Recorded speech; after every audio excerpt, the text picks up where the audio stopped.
So thank you very much for the introduction, and I would like to thank the organizing committee for inviting me today to present to you DMRI Predict, which is a tool to determine shelf life of fresh meat.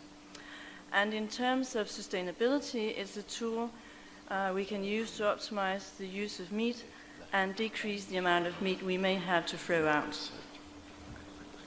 So why are we interested in shelf life? Why is it important?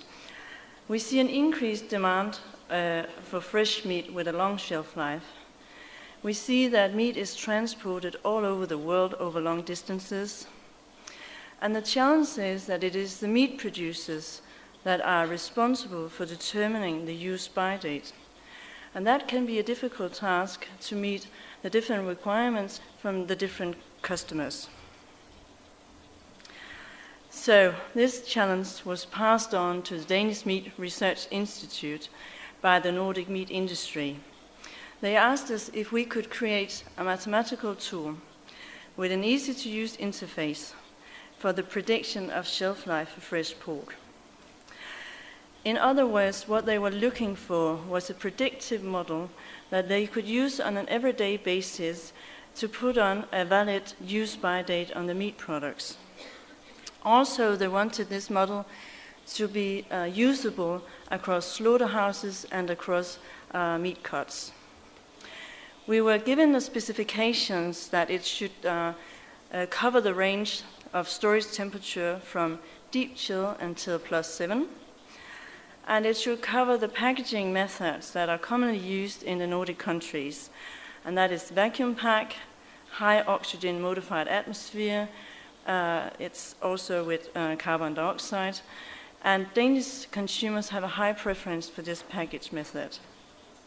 And then finally, it should also contain aerobic packaging, which we know from open meat boxes, for instance. So, is this mission impossible? There were some skeptic people in the beginning saying that, that we would see an effect of slaughterhouse due to different processes and due to different bacteria flora in each of the plants. Also, they claimed that we would see a difference between cuts, and if that was the case, we were not able to do the model. Furthermore, we had to look into some older microbiological textbook that stated that once the bacteria growth has started, it will just keep on growing no matter the conditions. And for us to be able to model, we really needed the changes in growth and also in shelf life development to be closely related to temperature. We did some preliminary testing that rejected or indicated that we could reject these concerns. So we could really start the work. We work from the hypothesis that shelf life of fresh meat can be predicted based on simple measures. So the question was, which measures? So what we did was we looked into the different processes of degradation of fresh meat during chilled storage. We have oxidation, which leads to rancid flavor and odor, and sometimes also tough meat. We have the enzymes in the meat that degrade proteins, and that may lead to peptides with bitter taste. We have bacterial growth, and when the bacteria reaches a certain level, the meat will be sour and putrid in odor, and there might be slime on the surface. So how could we cover these three major processes that runs in parallel during chill storage? So what we decided to do was to follow the odor of the raw meat and also the appearance. We also measured the bacterial count, and based on a lot of tests, we ended up testing the psychrotrophic count, which is the group of bacteria that can grow during chill storage. Then we also wanted to evaluate flavor. So we chose to work from the idea that if it smells good, it tastes good. It's not easy to have people tasting meat that has started to rotten or oxidize. So what we did in practice was that we, after each odor assessment, people were allowed to bring the meat home for free. So in the beginning of a shelf life study, you can imagine, people were quite eager. Then it declines slowly, and at one point it completely stops. So now we have the measures, and we could start testing and validating the effects of slaughterhouse. We really needed to reject that. And we could also collect the data. As we had to cover 3 packaging methods and a temperature range from -1 to +7, we really needed to do quite a few individual studies. So we had to determine a framework that we could work from throughout all of these studies. So this is the schematics. We picked up the meat at the slaughterhouses just after it was packed, took it back to the Meat Institute, stored it under controlled conditions, and then we did frequently sampling from the meat was fresh until it was completely rotten. During each sample, we did odor assessment and microbial count, as well as we looked at appearance. Furthermore, this tool should cover across slaughterhouses and across cuts, so it was important for us to include as much natural variation as we could for this model to be robust. So we had cuts with different levels of fat, plus minus rind, plus minus bones, and also by collecting at different slaughterhouses in different countries, we also included producer differences, differences in animals, differences in processes. And quite uniquely, this work was carried out over a period of 6 years. It takes almost half a year for the meat to rotten at the very low temperatures. So based on all of these data, we could draw some good conclusions.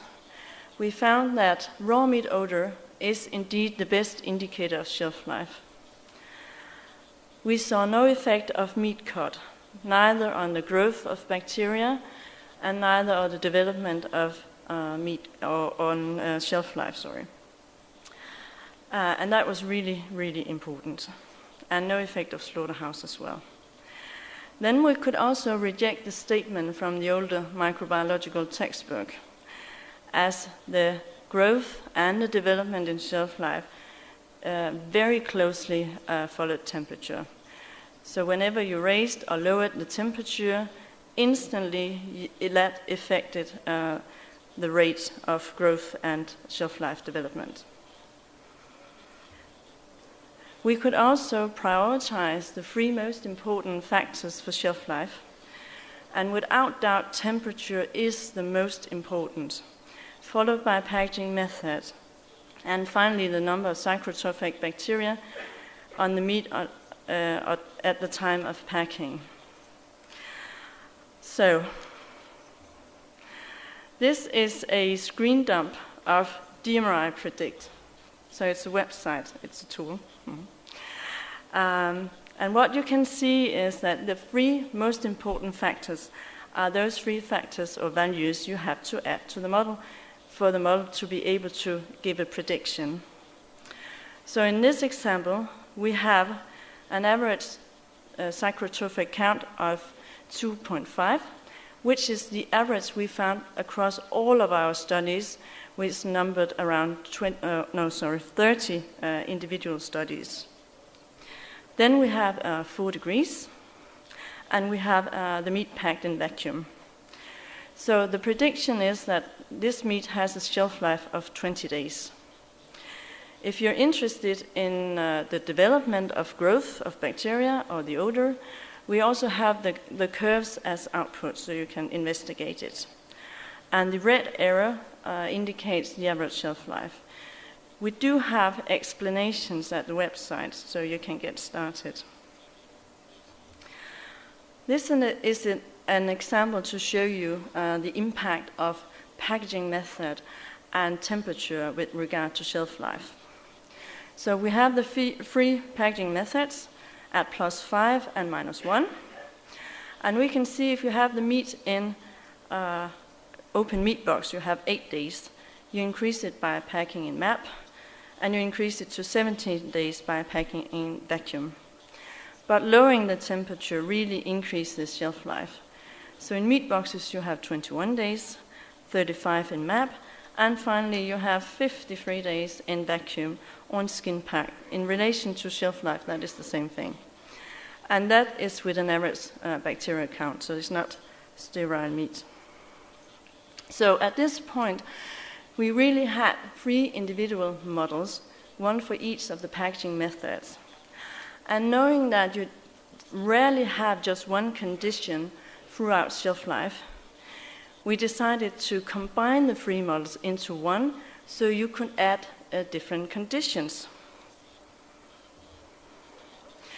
That required a lot of testing, so during shelf life we repacked and we changed temperature and we did all kinds of things to be sure that this worked. So this is an example of the model as it looks today. It is just one model. So you can combine different conditions. So if you have a buffer storage at the slaughterhouse at 0 degrees for 2 days in aerobic packing, you put that into the model. Then the meat is vacuum packed, transported at 2 degrees for 2 days, still in vacuum, then you add that one.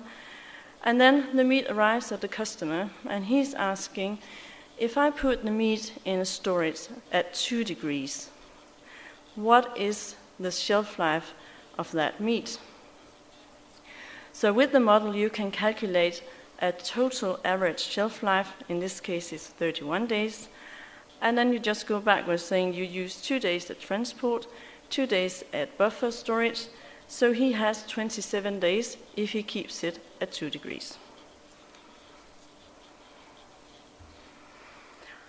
So in closing, I would like to invite you all to visit our homepage, DMRI Predict. DMRI is the Danish Meat Research Institute. There's free access. And besides the pork model, which is the most extended model we have, we do have a model for beef in vacuum, and for chicken cuts in modified atmosphere, and also for minced pork. At this side, we also have put in our safety models. Then there you can see the growth of certain pathogenic bacteria. And we can ask ourselves, did we succeed with this work? Well, the Nordic meat industry uses these models on an everyday basis to have a valid use-by date on the meat. Furthermore, the Danish authorities have approved of the model as fulfilling the requirement of documentation of how they use or how they put on the use-by date. So in other words, they have this tool and they don't need to perform as many shelf life studies themselves as they used to. So thank you very much.